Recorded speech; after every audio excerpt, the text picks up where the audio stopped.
All right, we can officially call the Sustainability and Resiliency Task Force meeting to order on October 6th at 4:03 p.m. And we'll jump right into the silent meditation and pledge.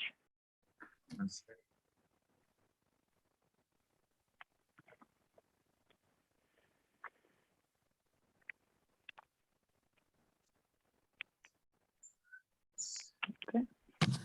I pledge allegiance to the flag of the United States of America and to the republic for which it stands, one nation, under God, God, indivisible, with liberty and justice for all.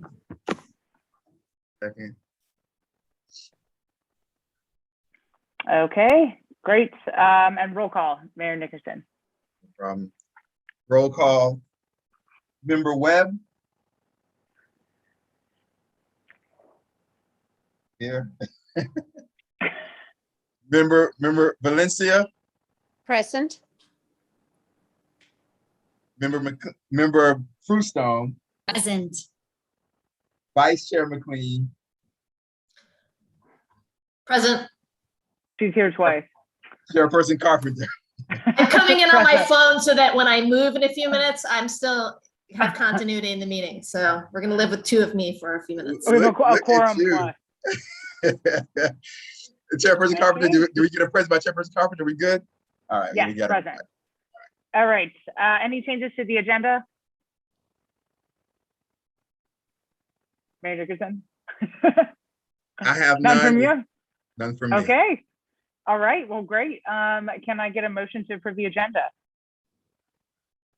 I motion that we approve the agenda. I second it. All right. Hearing a motion in a second. All those in favor say aye. Aye. Aye. All those opposed say nay. Hearing none, the agenda is approved. Moving on to approval of the minutes. Any changes from the meeting minutes from last meeting? No. All right. Can I get a motion to approve those? Motion to approve. Can I get a second? I second. Okay. Hearing a motion second. All those in favor of approving the minutes from the last meeting say aye. Aye. All those opposed say nay. Hearing none, the minutes are approved. All right. Item F, acknowledgement of visitors and special presentations. Do we have any today, Mayor Nickerson? We have none, Chairperson Carpenter. All right. Moving right along to good and welfare. Let's see who we have. I don't think we have any other attendees besides who we're looking at. Is that right? Yeah. Okay. So no good and welfare. Moving on to agenda item number 1. Flying through. All right. C7 Canal Boat Tour review and assessment. All right. So I'm going to go through this very quickly, Madam Chair, if I may. Please. I was hoping that Mr. Gladwin would be here, but I don't think he's here. But it's not a big deal. So myself, Member Webb was able to make it. Member McLean had something that came up last minute, so she couldn't make it.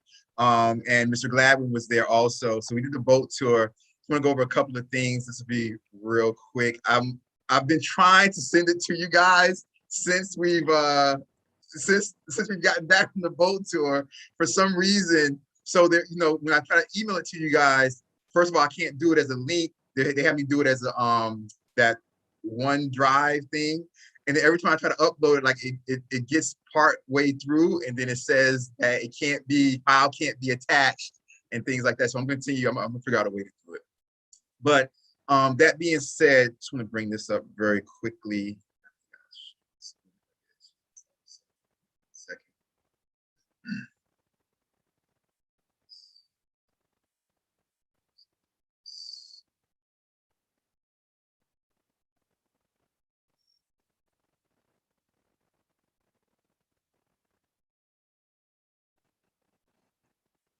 This.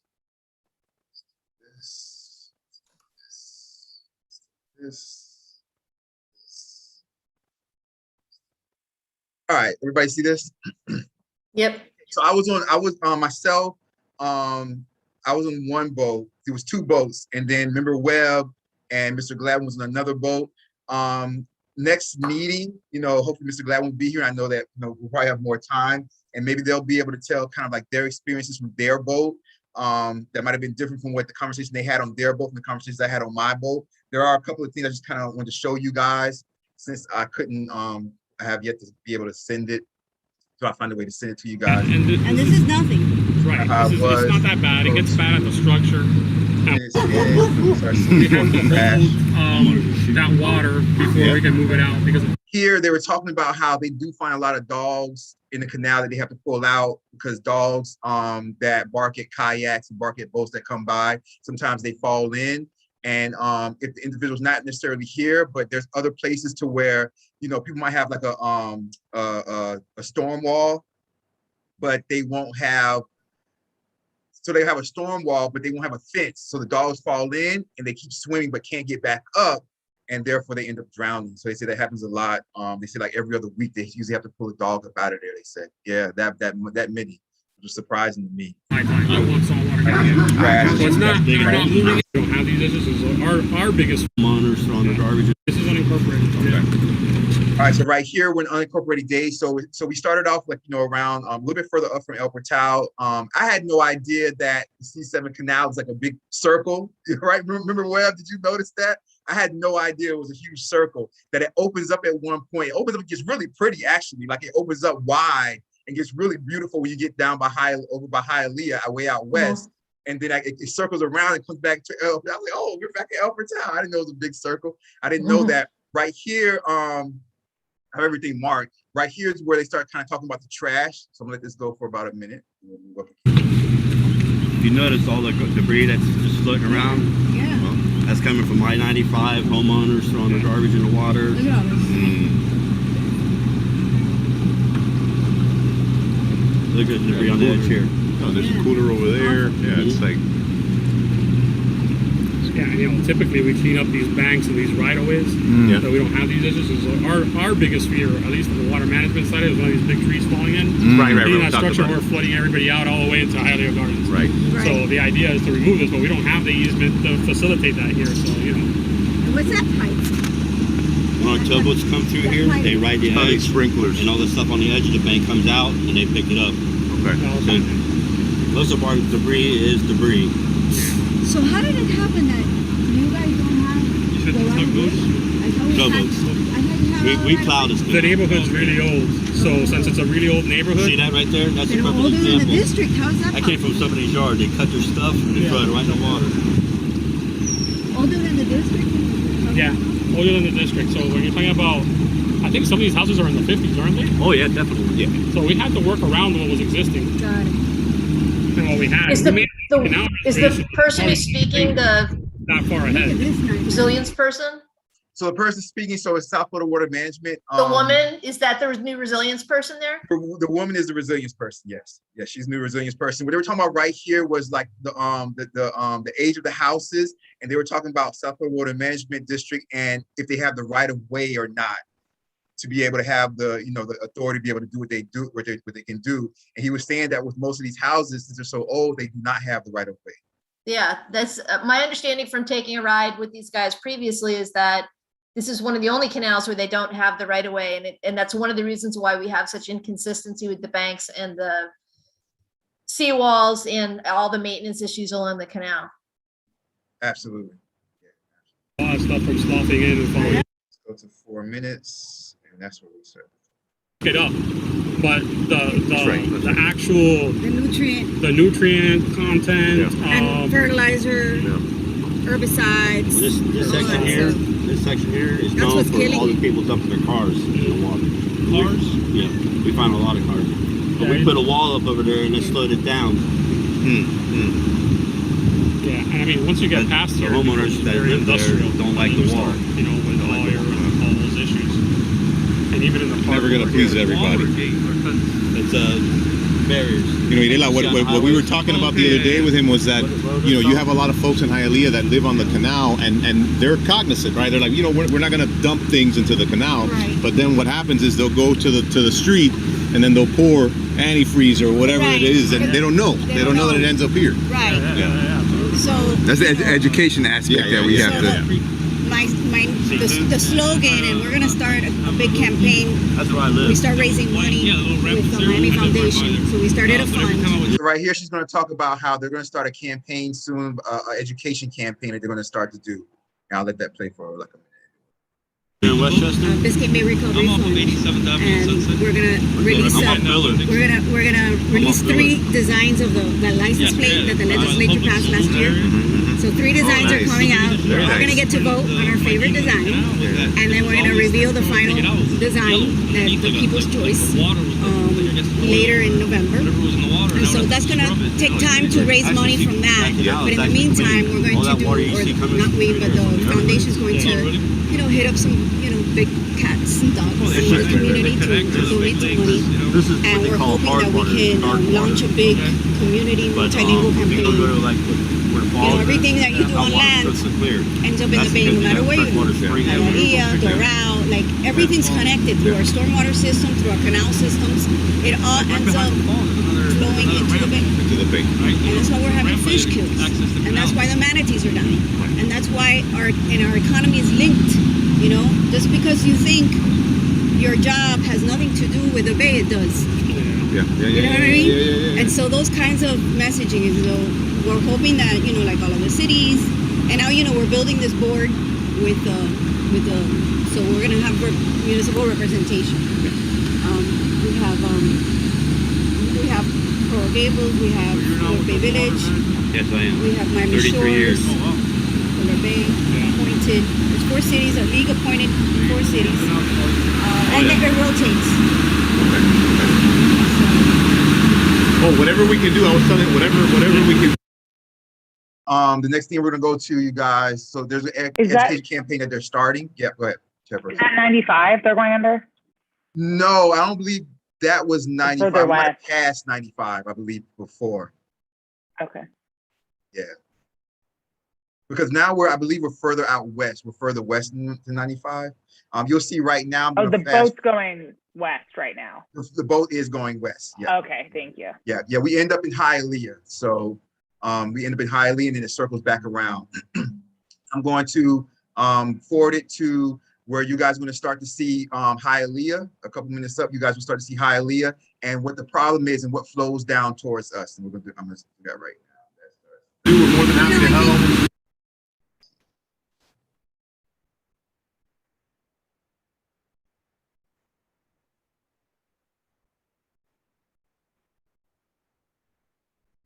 Where you can limit it, but at the same time, the county and the district are in disagreement as far as the use of herbicides, and so we don't want to go in our.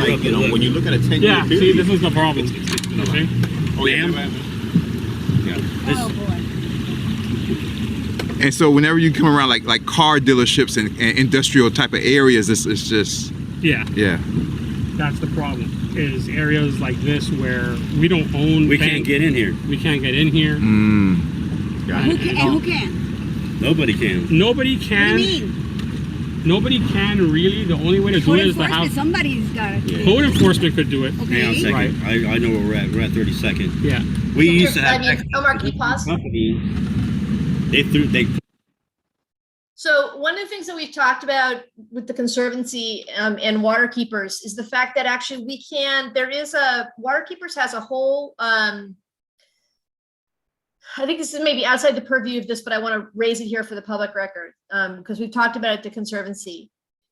Water keepers outside of Miami, one of the things that other waterkeeper chapters do very successfully is they use satellite imagery and mapping to identify spots like this, and then they will bring a suit against the landowner in this location for environmental violations.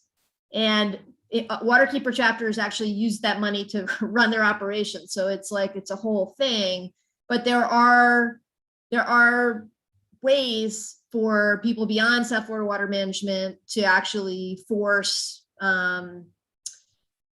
better enforcement along the canals. And I have all that documentation that I got from them for the Conservancy. So that's just something I think we might want to just put a pin in that and talk about it as, something, yeah. Kristen, I was just going to add, so I actually, right before this, I was on a meeting with water keepers, and Everglades Law Center and water keepers are talking about that as well. Yeah, there's that exact point that you made on the C7. So that's something that the ELC separately from me as the task force is looking into. Yeah, I think it's beyond we have really limited bandwidth with Conservancy to be able to take it on. Like it really needs a kind of, it just needs a little bit more structure, and it needs to become a priority. And we don't have the bandwidth right now, the three of us, to take it on personally, but I would be totally behind trying to organize a larger effort behind that, with the few people working on it. So Absolutely. could become a full-time job, honestly. It's like, it takes work, but yeah. So good you say that, because in minute 18, they start to ask about contamination targeting. And are they able to know exactly what municipalities did what as far as the pollution goes? That's in minute 18, they start to talk about that. So we'll get there. So that's so good that you addressed it already. Look at you, Vice Chair McLean, on top of things. All right, we're almost done, you guys. Let's go. Put the fence up, we can't get in anymore. We have access over there, but if you look, Who's this company? give me 1 second. I think this This is where the railroad ties are that we're fighting to get that stuff removed from the bank. Yeah, but this is still unincorporated. I don't think this is Opelika. Can you see those railroad ties there on the edge there? Yeah. They came from here, but they put it here before they put the fence up. So we were fighting with them to get those removed, because our trash truck can get here. Chairperson Carpenter, around here, we're around like 32nd Avenue Northwest. But we can't get past those railroad ties anymore. You mean it came from that property? Yeah. Just moved it off their It lot? was on their property, but they paved it. This is all brand new. All pavement, all this new stuff. It was all brand new. And they put the fence up. They had to fix that there. That's right there at the end there. Let me show you a little bit further up when we get to the other side. Like problem with zero, here it is with 0 set. And they pitched tents for the DJ, and Here's all it's the like junkyard. along 305 and Mr. Munchie. Yeah, these are all, this is the area and that, surfer. Do they get a permit for that? so this is the area. Yeah. We don't know how to enforce it. Yeah, all this stuff back here All that stuff. behind you guys is the problem. Yeah. There's zero setback. Yeah. And all their junk that they don't want goes in the water. Wow. There's no setback. Look at that. It's right up on Yeah, zero setback. All that runoff winds up in the canal. Yeah, they're working in vehicles in there, I'm sure. And that's gonna wind up in the canal, you know? Look, got a hood right here. Wow. Tailgate, whatever. Yeah.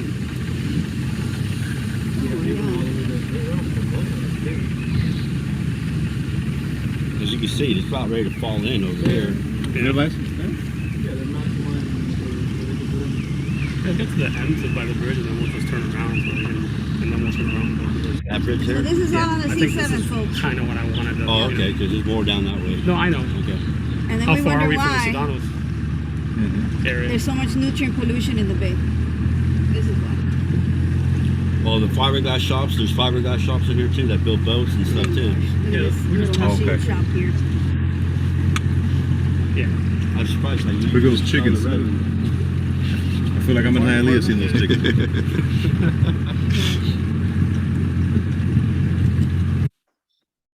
And it kind of continues to go on. I do want to go to the part where they were talking about the contamination targeting, and that's minute 18.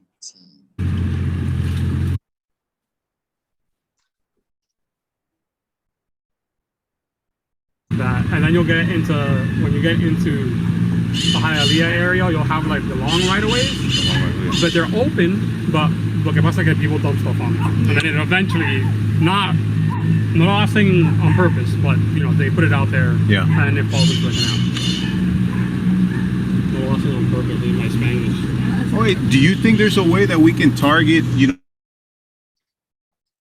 see like in Hialeah, for example, this area here, we found the most contamination, whatever, chemical contamination. That way we can send code out there, we can send letters out there. Well, we would have to monitor. Yeah. You guys do water quality monitoring too. We're using yours. You know who's doing most of the bulk is under Pamela Sweeney over there at Miami-Dade County, Durham. We can tell you where we have trash issues, like the bulk trash issues along the canal bank, and tell you exactly where the addresses are as far as chemical. Miami-Dade County is High doing nutrient. most of it, yeah. Look, this C7 canal is a highly concentrated for a Yeah. fact. This is where the highest levels of nutrient pollution, nitrogen, phosphorus.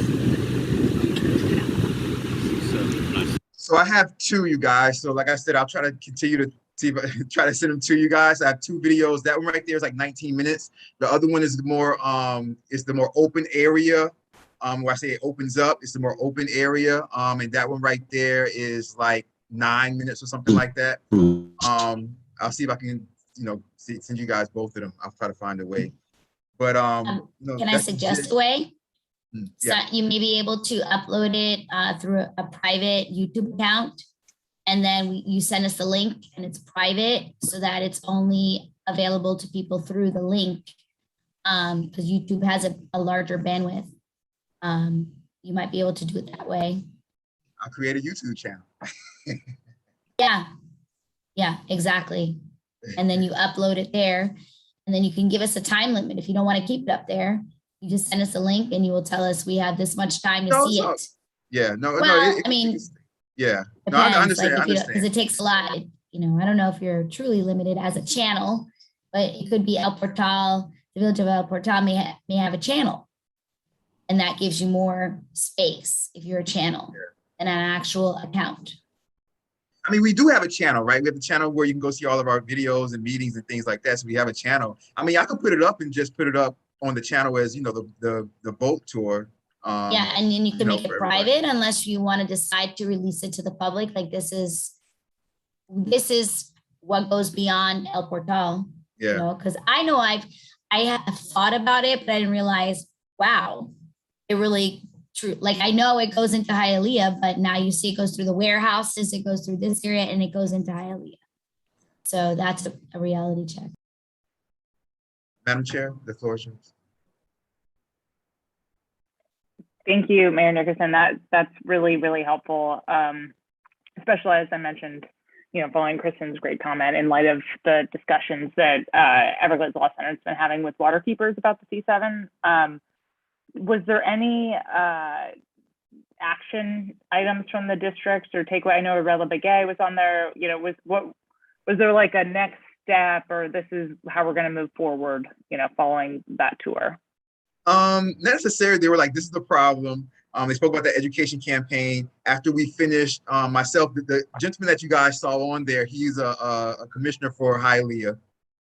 Okay. Yeah, so him and myself, we exchanged information, and we spoke about doing a press conference, like dual press conference, to try to get the county on board, but definitely a dual press conference to try to bring attention to that side of the canal and then this side of the canal, like kind of connecting, you know what I mean? Like the two sides, the two ends, like that. So we're working on that, doing a press conference.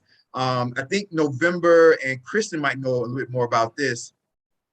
They were talking about November 6th is like something called like a bay countywide bay cleanup or something like that. November 6th. Kristen? I have not heard. I know about that there's a King Tide event coming up through FIU, but I haven't heard about the Bay event. Yeah, it was called. It's in my second video. The name's actually my second video because she talks about it. It was like a weird name she gave. Not weird, but it was like a interesting name she gave it. It was Bay something. It was like a Bay cleanup type of event. I forgot the word she used, but that's November 6th. I told her to send me more information about that. But as far as going forward, it was just the thing that we were talking about was education, because if the people in Hialeah was education, and it was the last thing with you, chairperson, the vice chair was talking about was the targeting, and which was the last thing that he brought up. That was the last question he brought up, like how can we target certain areas so that we can get code enforcement out there for certain areas, if we can prove that these certain areas are polluting the canal more than other areas. Yeah, So, this is part of that the challenge or the effort to get real-time monitoring onto the canal. If we have real-time monitoring and we have it at intervals where, like right now, the Little River is working on 5 sensors, one of which will be in Biscayne Canal and 4 on the Little River. But, it would take a big financial commitment to get real-time monitoring all the way down. And then you would want to place monitors at intervals where you think there might be an issue so that you can target it in real time, like during storms and when there's runoff. And also just being able to segment the canal into sections so that you can drill down. Because right now I think Durham is testing in 5 or 6 locations across those 12 miles, and they're testing monthly, not even weekly. So, you know, we've discussed it. It would take a concerted effort, probably with multiple agencies involved, in order to get that kind of monitoring. But yeah, that's the way you do it, right? And my suggestion was just like kind of like what we're working on right now with the Airbnb situation that's getting worse in El Portal. My suggestion is just to kind of like find, like, we just have to see where it's from. We just have to find these individuals until they stop. We had a discussion. I was telling individuals that they might, even if we educate them and they might understand the importance of not polluting the canal. But these businesses, a lot of times with businesses, the bottom line is like what's easiest for them and the bottom dollar. I said, so until you start to find them and make them come into compliance, sometimes the only way you can deal with individuals. So yeah, I mean, the low rent way is to do exactly what you guys just did on the boat, which is to go up and down once a month and take photographs and identify the plot where that is happening and see if you can get a ticket issued, right? I mean, that's kind of the kind of low impact way of what Waterkeepers is doing from satellite imaging, right, Elizabeth? Yeah, exactly. And that's exactly what we were talking about today. And just legally, these businesses have to have permits to discharge to the river. And I think that the problem is a lot of them either don't have permits or they're out of compliance with their permits. And that's kind of the legal hook to either force them to obtain a permit or force them to comply with the water quality provisions of their permit. And I think that that's a very good avenue for enforcing some of these things. But I think that the education component for private homeowners and residents is really important as well. absolutely. I've been talking, as I said, to the commissioner, and I told him that I'm going to be going to one of their meetings soon to talk about what we saw on the river and to start to kind of put on their commissions, just the photograph for their commission, so that they kind of start to understand that they need to start to look at that a lot closer, because there's going to be that whole argument, because these places were in Hialeah, right? So there's going to be that whole argument about the municipality of Hialeah having to enforce it compared to, like, because El Portal can't do anything to Hialeah, but the county can. But that's something between the county and Hialeah. As far as Hialeah taking the initiative to do what needs to be done, or the county coming over and taking it from them. But then there's that whole argument about, sovereignty, municipality with sovereignty and things like that. But, from the other side, from our side, I'm going to go at least represent to kind of let them know you guys need to start doing things also. Yeah, if they're violating Omar, their permits or don't have their permits, that's not a sovereignty issue. They, the state and U.S. government have the authority to do something if they're violating Clean Water Act permits. No, absolutely, absolutely. The only thing I was saying was, as far as enforcement, like code enforcement and ticketing and things like that, until we get the U.S. government in there, like El Portal's code enforcement officer can't go over there and do anything. So that's between the county and Hialeah. Okay. So yeah. This does though raise an older idea that never quite came together about the idea of doing a compact along the river. I mean, you're El Portal connecting with Hialeah, and I love the idea of like bookending the river somehow, or either end, or whatever we're going to call it. But getting together the municipalities and building those relationships so that you can get Hialeah working on something jointly with the county and with South Florida Water Management and El Portal. And if we could get, the agencies together, it will make it, I just think that having a forum to try to marshal the will and the resources is a, pretty cool idea. And it does feel like the political will is there right now in a way that it wasn't when we started talking about this 3 years ago. Absolutely. I think that's a great idea. So that speaking of water quality, so we obviously were looking at a lot of private, industrial sites. Did the district or the county or any of the other representatives talk about anything that the village of El Portal as a non-industrial municipality can do to assist with improving water quality? I'm just wondering if they had any direction for us. Not that we don't have our own direction, but yeah, absolutely. I'm not sure if Member Webb in his boat, if they spoke about that. In our boat, it was mostly focused on what we saw, which was like the horrible things happening from Hialeah and how it cars, affects us. industry. Yeah. Okay. Yeah, it was mostly about that. But I don't know. Member Webb was on a different boat, so I don't know if on their boat. We can't hear you. It doesn't look like you're on mute, but we can't hear you.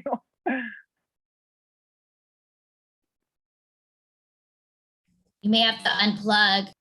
How about now? There we go. Okay. Yeah, no, the conversation was very similar. I mean, you covered all the topics there. It was, mainly focused around the issue of enforcement due to the minimized right of ways.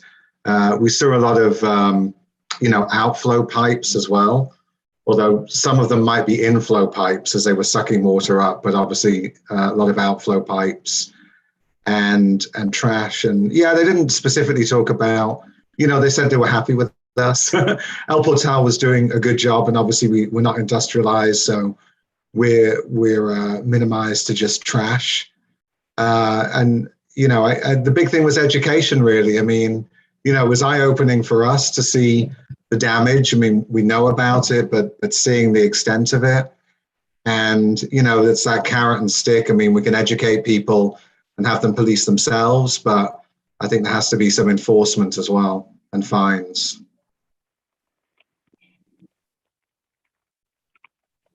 Okay, great. Well, I think I feel like that's a natural segue to the next point, but I want to give everyone an opportunity to speak on H1. Anything else on H1? Okay. I think that's a great Thanks so much. Thank you. It was awesome. Thank you. Yes, thank you very much. Thank you, guys. I think that's and thank you, Matt, as well too for attending. I think that water quality. Well, let me move on to H2. Our next main focus items, and I think that leads really into water quality being a big focus of our task force moving forward. And I think that's why I was curious what the government entities had to say, because I think that we know, and I'll refer to Kristen very heavily on this, but I think that we know that as far as El Portal is concerned, the things that we're contributing to water quality are septic tanks, stormwater, general trash, and fertilizer. So maybe we can have a twofold approach to water quality if this is something that the task force feels we should work on, and one of them being water quality that is coming from El Portal, from what I believe are those 4 primary sources, and then how we can work with the other communities on the river, as Kristen and Mayor Nickerson just proposed, that are further upstream or downstream as well.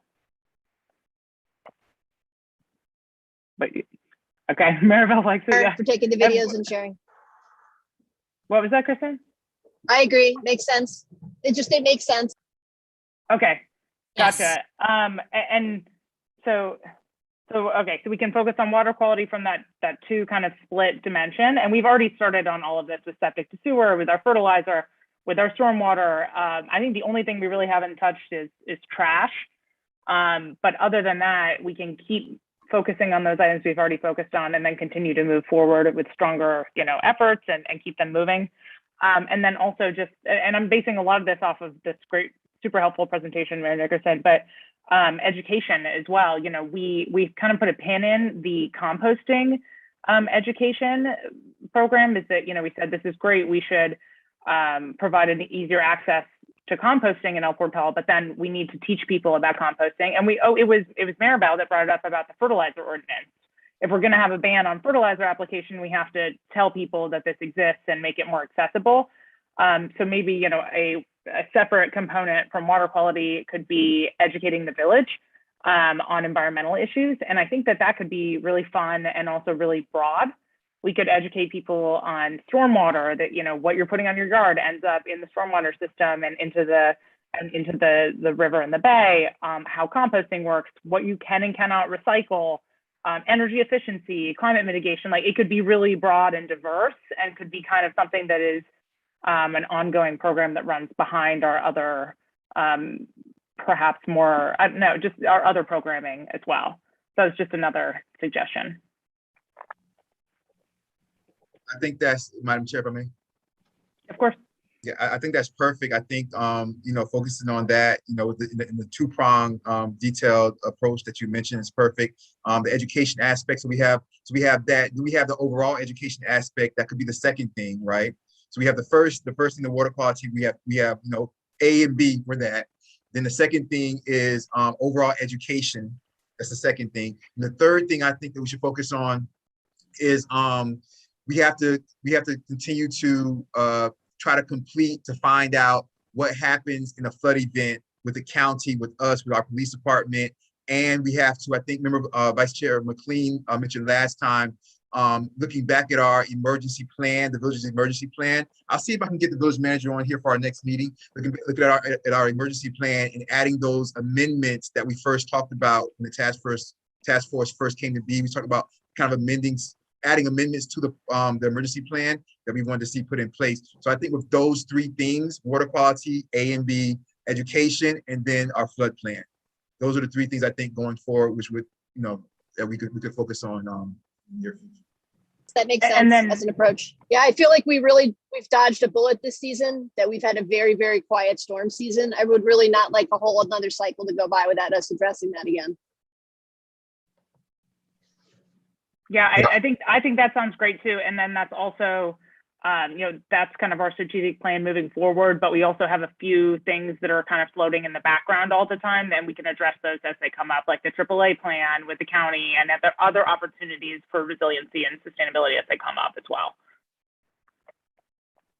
Sounds good, Madam Chair. It's 4:40, so just one time check. Oh my gosh. Okay, well, we're almost done. I want to give everybody an opportunity though to speak on the main focus area, strategic plan kind of stuff. I still want to get our text stuff done. We can't educate or tell anybody to come to anything until we have a plan on how we are going to get all the residents of El Portal to buy into this. So that's my big focus right now. If I got to go knocking on doors, I will knock on doors and get phone numbers and sign up on a sheet. But we really have got to get this. We could be working on a whole bunch of stuff, but nobody's going to come.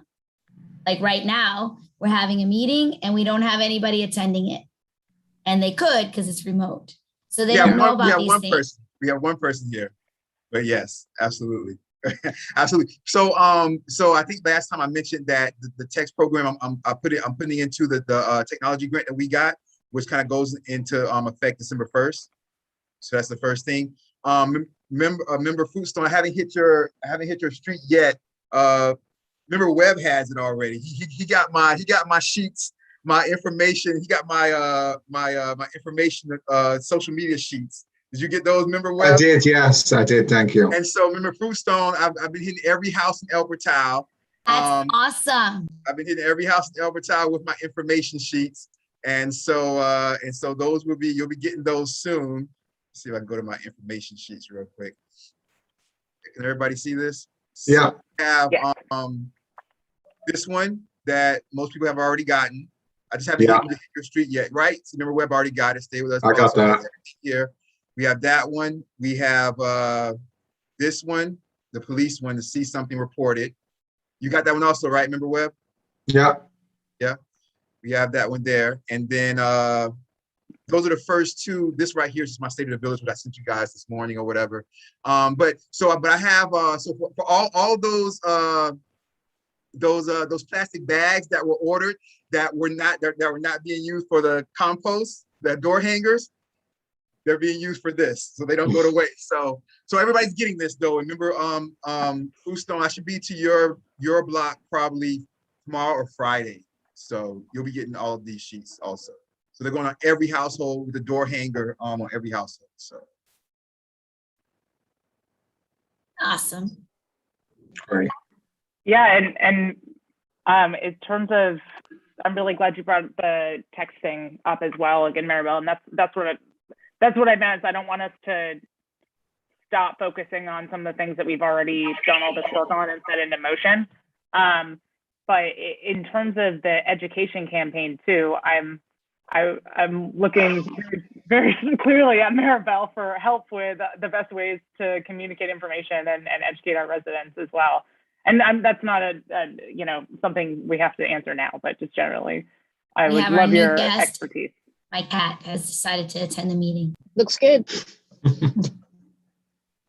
Hey, as a way of tracking these, oh, sorry, Maribel. No, you can go. I think you and I are thinking the same. So finish your thought.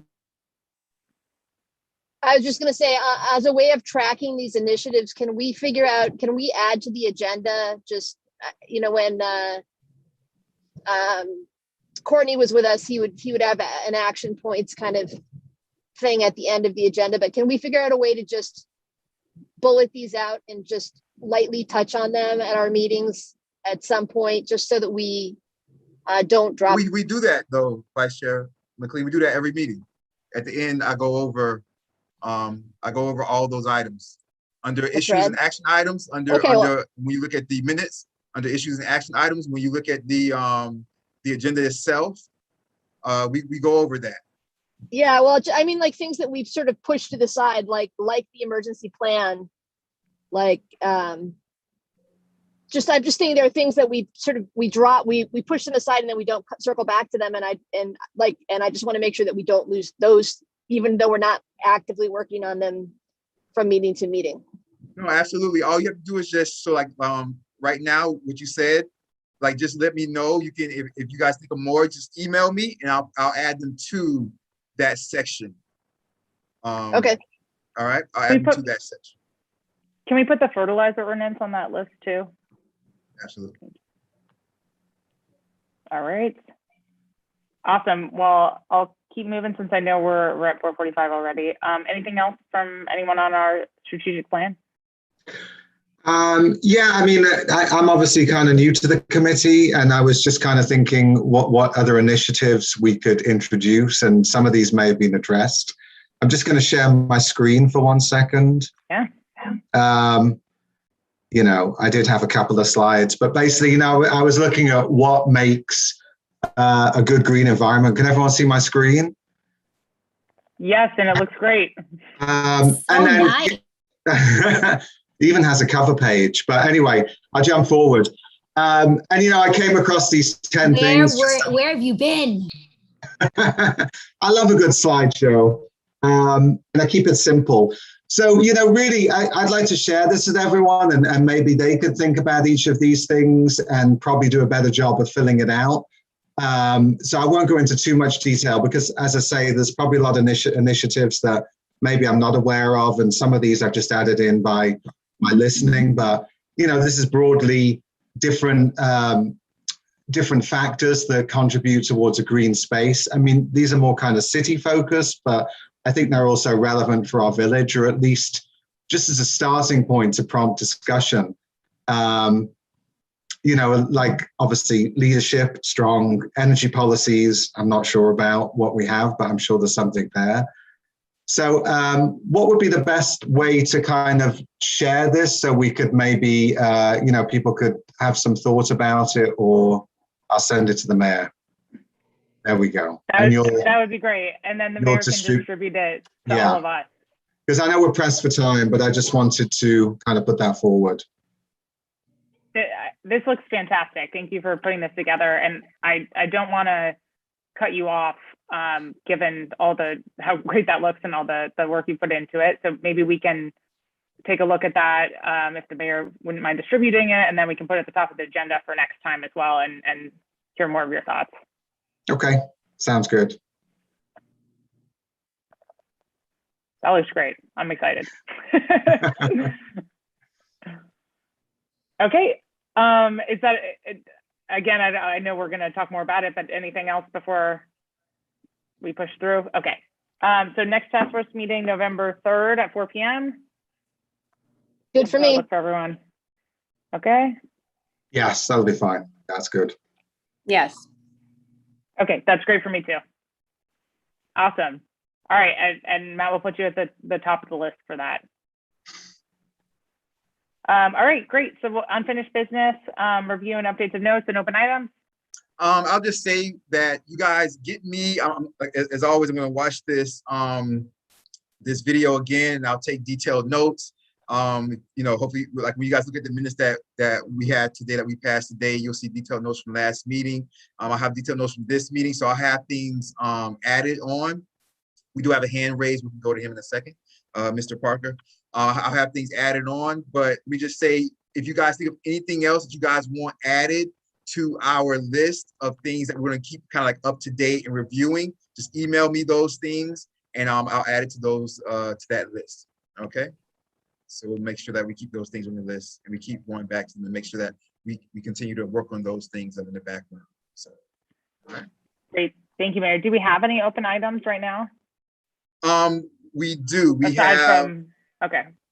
Yeah, I mean, we have our normal stuff. We have, you know, like I said, the flood, which we're bringing to the more of the forefront, the flood plan. You know, what's our plan for that? Of course, myself and Dr. Moran need to, you know, get on board. We have the MPD, yes, with the village manager.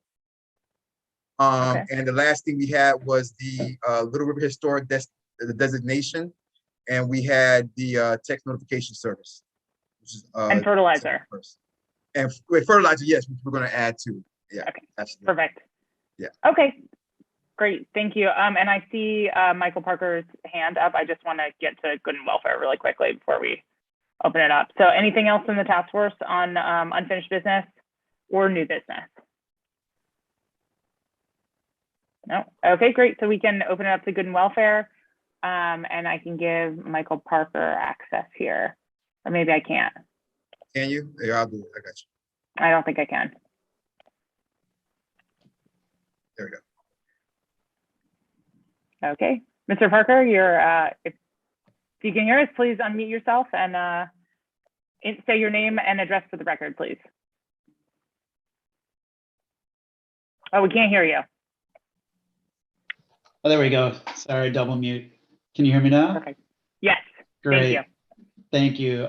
Mike Parker, I'm at 8565 Northeast 4th Ave Road, just behind the Village Hall, facing the train tracks and the old little farm lot. Just wanted to thank you for what you guys do for this task force. I don't get to view many of the meetings, but it was really informative, and glad that there is a task force focused on this. And the thing I wanted to mention to the task force to get your advice or see if it could be something that we could influence is we have right now our biggest nature preserve is the 16 acres that is the Little Farm Road trailer park that luckily that hasn't been submitted for development yet. And I was thinking about in the future, if a Brightline station gets added, and as we have the skate park coming soon, it might be nice if we could find a way to create a corridor for bike path or nature path following the train tracks. And so whether it's part of the FEC easement or perhaps part of that parcels where the Little Farm Road is, it would be a way to connect the village to the new development that's there and to a potential train station down further, and at the very least the skate park. And for the new development that's coming, I think the site is listed as for sale with the zoning allowing for, I think, something like 1,300 new residents. And so if there was a bike path or nature path behind that parcel, instead of pushing people out onto Biscayne to go to the train or to get around. It could be a great benefit for the developer as well, if it does end up being developed. So I just wanted to see where is the best place to share this idea, and thought maybe to start with you guys. Madam Chair, if I may. Thank you. Well, first of all, thank you, Mr. Parker. Really appreciate that. You're absolutely right. I agree with everything that you said.